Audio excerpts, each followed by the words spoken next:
আসসালামু আলাইকুম রহমতুল্লাহ। প্রিয় দর্শক, আপনারা কেমন আছেন? আশা করি অনেক ভালো আছেন। আপনারা জানেন, আমাদের বর্তমান সময়ে তিনবারের প্রধানমন্ত্রী বেগম খালেদা জিয়া গতকালকে সকাল 6টার সময় ইন্তেকাল করেছেন এবারকার হাসপাতালে। ইন্না লিল্লাহি ওয়া ইন্না ইলাইহি রাজিউন। আমরা তার রুহের মাগফিরাত কামনা করি। তার পাশাপাশি আজকে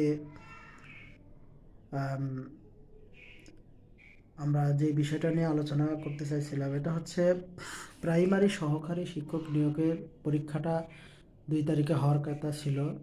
সেটা রাষ্ট্রীয়ভাবে ঘোষণা করা হয়েছে আগামী 9 তারিখ অনুষ্ঠিত হবে। তো আপনারা